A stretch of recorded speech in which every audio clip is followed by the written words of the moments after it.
प्रिय विद्यार्थियों, द्वितीय वर्ष संस्कृत के इस भाग में हम पंचम अंक के श्लोकों को अध्ययन करेंगे। इस श्लोक का प्रसंग इस प्रकार है कि पंचम अंक में राजा अपने कार्यभार में व्यस्त रहता है। तब राजा के उठने पर कुछ कर्मचारी ऐसे होते हैं जो राजा की स्तुति करते हुए राजा का उत्साह बढ़ाते हैं। तो उनमें से एक व्यक्ति राजा की विशेषता बताते हुए इस प्रकार कहता है, स्वसुख निर्भिलाष खेद्यसे लोक हेतु प्रतिदिन मथवाते वृत्तिरेवं विधैवम् अनुभवति मूर्ध्ना पादपस्तीव्रमोष्णं शमयति परितापं छायया संसृतानाम्। श्लोक का अन्वय इस प्रकार है। स्वसुख निरभिलाषः लोक हेतोः प्रतिदिनं खिद्यसे अथवा ते वृत्तिः एवं विधा एव हि पादपः मूर्ध्ना तीव्रम उष्णम अनुभवसि छायया संसृतानां परितापम शमयति। कठिन शब्दों के अर्थ। स्व सुख, स्व अर्थात अपना, सुख अर्थात अनुकूल परिस्थिति, निरभिलाष है, अभिलाषा अर्थात इच्छा, निर अर्थात इच्छा रहित, अपने सुख की इच्छा नहीं रखने वाले। लोक हेतु हो, लोक अर्थात प्रजा, हेतु अर्थात के लिए, अर्थात प्रजा के लिए, खिद्य से दुख पाते हैं, कष्ट सहन करते हैं। वृत्ति अर्थात व्यवहार, एवं विधा इस प्रकार का ही अर्थात क्योंकि, पादपः अर्थात वृक्ष, मूर्ध्ना अपने सिर पर या मस्तक पर, तीव्रम तेज, उष्णम उष्मा या गर्मी, अनुभवती अनुभव करता है, छायया छाया के द्वारा, संसृता नाम अपने आश्रय शरण में आए हुए के, परितापम अर्थात दुख को, शमयति शांत करता है। श्लोक का अनुवाद। वैतालिक राजा की विशेषता बताते हुए कहता है कि हे राजा, आप इस प्रकार कार्य करते हैं प्रजा के लिए कि आप अपने सुख की इच्छा नहीं रखते हुए सदैव प्रजा के लिए कष्ट सहन करते हो। अर्थात आप स्वयं सुख की इच्छा बिना रखे दूसरों के प्रजा के लिए आप दुख पाते रहते हो, या आपका व्यवहार ही ऐसा है, क्योंकि एक सच्चे राजा का कार्य ही ऐसा ही है।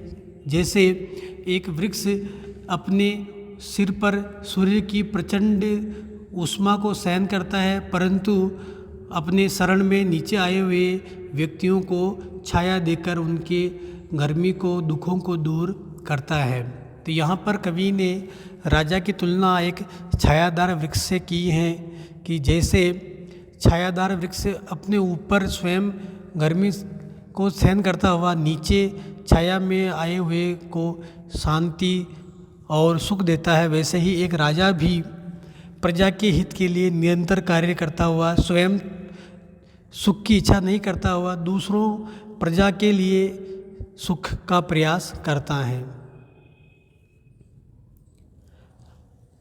अगले श्लोक में पुनः राजा की तुलना एक ऐसे रूप में की गई है कि जो समाज में, प्रजा में, अपने शासन में व्यवस्था रखते हैं, दुष्टों को दंड देते हैं, न्याय की व्यवस्था करते हैं, और जो सामान्य व्यक्ति हैं उनके लिए वो एक बंधुओं के समान है। इसी को दूसरा वैतालिक जो उनकी प्रशंसा में स्तुति करता है, ऐसा कहता है, नियमयसि कुमार्ग प्रस्थितानात् दण्डः प्रशमयसि विवादं कल्पसे रक्षणाय ऐतनुषु विभवेषु ज्ञातयः सन्तु नाम त्वयि तु परिसमाप्तं बन्धुकृत्य जनानां। श्लोकान्वय। आत्तदण्डः कुमार्ग प्रस्थितान् नियमयसि विवादं प्रशमयसि रक्षणाय कल्पसे। ऐतनुषु विभवेषु ज्ञातयः सन्तु नाम प्रजानां बन्धुकृत्यं तु त्वयि परिसमाप्तम। कठिन शब्दों के अर्थ। आत्तदंड है। आत्त अर्थात ग्रहण किया हुआ, दंड अर्थात राजदंड अर्थात दंड देने की शक्ति धारण किए हुए, कुमार्ग अर्थात दुष्ट मार्ग पर, बुरे मार्ग पर, प्रस्थितान चलने वालों को अर्थात जो गलत कार्य करते हैं उनको, नियमयसि नियम में लाते हो, नियंत्रित करते हो, उनको कुमार्ग से सुमार्ग पर लाने का कार्य करते हो। विवादम अर्थात पारस्परिक विवाद को, प्रशमयसि आप समन करते हो, शांत करते हो, कल्प से समर्थ होते हो। ऐतनुषु अर्थात बहुत अधिक, विभवेषु संपत्तियों के होने पर, विभव अर्थात वैभव, संपत्ति धन संपत्ति के होने पर, ज्ञातयः अर्थात बंधु बांधव हमारे स्वजन, बंधु कृत्यम बंधुओं अर्थात हमारे अपनों के द्वारा किया जाने वाला कृत्य कार्य, परिसमाप्तम संपन्न हो जाता है। श्लोक का अनुवाद। वैतालिक राजा की विशेषता बताते हुए कहता है कि आप अपने हाथ में राजदंड लेकर के, और जो शासन में कुमार्गगामी हैं, जो बुरे मार्ग पर चलते हैं, उनको आप दंड के द्वारा नियंत्रित करते हो, सन्मार्ग पर लाते हो। जनता में कोई आपसे विवाद होता है तो आप उन विवादों को शांत करते हो, तथा प्रजा की रक्षा के लिए भी आप समर्थ होते हो। इस प्रकार सामान्यतः पर्याप्त संपत्ति के होने पर तो अन्य संबंधी भी हमारे अपने हो जाते हैं। अर्थात यदि कोई व्यक्ति धनवान है तो धनवान होने पर तो हर कोई भी उस धनवान व्यक्ति का संबंधी बन जाता है और उनके कार्यों को करने लग जाता है। पर जो सामान्य जनता है, जो धनवान नहीं है, उनके कार्य तो आप ही पूरे करते हैं, अर्थात आपके द्वारा ही होते हैं। तो यहाँ पर राजा की प्रशंसा में राजा को कुमार्गगामियों को नियमित करने वाला, विवाद का निपटारा करने वाला और सामान्य निर्धन जनता के, प्रजा के बंधुओं के रूप में कार्य करने वाला बताया गया है। ये स्वाभाविक है कि एक सामान्य बात है कि जब व्यक्ति संपन्न हो तो हर कोई व्यक्ति उससे निकटता चाहने के लिए उनके कार्यों को करता है। पर एक सामान्य जनता का कार्य तो एक सरकार या एक जनहितैषी सरकार ही करती है। तो यहाँ राजा को एक व्यवस्था बनाने वाला बताया गया है। अगले श्लोक में यह प्रसंग है कि शकुंतला को विदाई करने के बाद उसके साथ सारंगरव और शारदत्त नाम के 2 शिष्य भी जाते हैं। तो यहाँ पर राजा के राजद्वार पर नगर में बहुत अधिक भीड़ होती है और उस भीड़ को देख करके और उन सारंगरव और शारदत्त को असहज लगता है, क्योंकि वे वन में रहने वाले हैं जहाँ पर शांत वातावरण है, जहाँ भीड़ नहीं है, जहाँ पर सभी नियमित रूप से अपने कार्य करते हैं और तपस्या करते हैं। पर नगर में तो कोलाहल रहता है, वहाँ पर भीड़ है। इसी को बताते हुए शिष्य कहता है, अभ्युक्तमिव स्नातः शुचि असुचिमिव प्रबुद्ध इव सुप्तम बद्धमिव स्वैर गति जन्मीह सुख संगीनम अवैमी। श्लोक का अन्वय। सुख संगीनम जन्म इह स्नातः अभ्यक्तमिव शुचि असुचिम इव प्रबुद्ध सुप्तम इव स्वैरगति बद्धम इव अहम अवेमी। कठिन शब्दों के अर्थ। सुख संगीनम, सुख में अर्थात वस्तुओं के उपभोग में, सुविधाओं के उपयोग में, संगीनम अर्थात लगे हुए व्यक्तियों को शिष्य ऐसे देखता है कि जैसे स्नात है, स्नात अर्थात स्नान किया हुआ, अभ्यक्तम अर्थात तेल लगाया हुआ, अर्थात मालिश, शरीर के मालिश के लिए तेल लगाया हुआ, शुचि ही पवित्र, अशुचि अपवित्र, प्रबुद्ध अर्थात बोध है अर्थात जगा हुआ व्यक्ति, सुप्तम सोए हुए की, स्वैर अर्थात स्वच्छंद अपने मन के अनुसार, गति अर्थात चलने वाला अर्थात अपनी इच्छा से चलने वाला, स्वतंत्र, बद्धम बंधा हुआ, अवयमी समझ रहा हूँ। श्लोक का अनुवाद।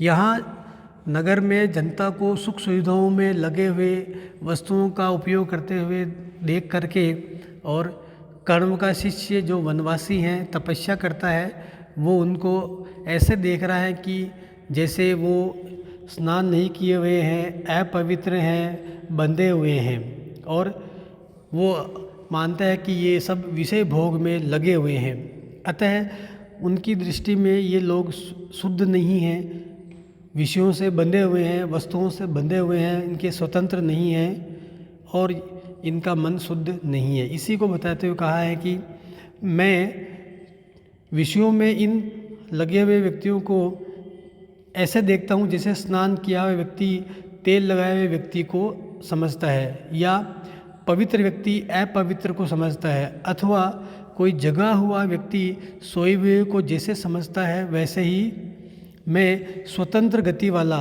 मैं इन बंधे हुए वस्तुओं में बंधे हुए विषय भोगों में लगे हुए को समझ रहा हूँ। यहाँ कवि ने एक ऐसे व्यक्ति को दर्शाया है जो वनवासी हैं, जो वस्तुओं का उपयोग कम से कम करता है, मन पर संयम रखता है और जो ईश्वर की प्राप्ति के लिए त्याग तपस्या कर रहा है। वहीं नगर में ऐसे लोग हैं जो वस्तुओं का निरंतर उपयोग कर रहे हैं, सुख सुविधाओं में लगे हुए हैं, ईश्वर का ध्यान नहीं कर रहे हैं और तपस्या से भी दूर हैं। तो वो ऐसे समझ रहा है कि ये व्यक्ति जैसे तेल में भीगा हुआ है, अशुद्ध है और वस्तुओं से बंधा हुआ है, ये वो इन को मान रहा है। यहाँ पर एक योग और यहाँ एक दूसरी ओर भोग, इन दोनों का तुलनात्मक विवरण कवि ने प्रस्तुत किया है। अगला श्लोक। अगले श्लोक में ये बताया गया है कि जैसे संपन्नशाली व्यक्ति और एक मेघ, दोनों की तुलना की गई है कि जो अच्छा व्यक्ति होता है, जो परोपकारी व्यक्ति होता है, वह धन आने पर विनम्र होता है। इसी को राजा के रूप में बताया कि राजा भी भले ही धनवान है पर वह तपस्वियों के प्रति बहुत ही विनम्र हैं। भवन्ति नम्रास्तर्वः फलागमयी नवाम्बुभिः दूरविलम्बिनो गणः अनुदतः सत्पुरुषः समृद्धिभिः स्वभाव एवैष परोपकारिणाम्। श्लोक का अन्वय। तर्वः फलागमैः नम्राः भवन्ति, गणाः नव अम्बुभिः दूरविलम्बिनः भवन्ति, सत्पुरुषाः समृद्धिभिः अनुद्यताः भवन्ति, एषः परोपकारिणां स्वभाव एव। कठिन शब्दों के अर्थ।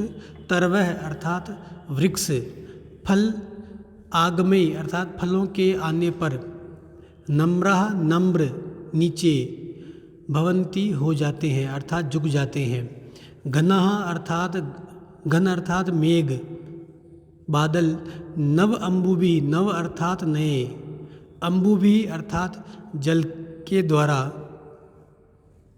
दूर विलंबिन है अर्थात दूर तक, विलंब अर्थात लटकना अर्थात बहुत नीचे तक आ जाते हैं। सत्पुरुषः सज्जन व्यक्ति, समृद्धि भी संपन्नता आने पर, अनुद्धतः अर्थात विनम्र भवन्ति, ऐसा है इस प्रकार का परोपकारी नाम अर्थात दूसरों पर उपकार करने वालों का स्वभाव एवं व्यवहार है।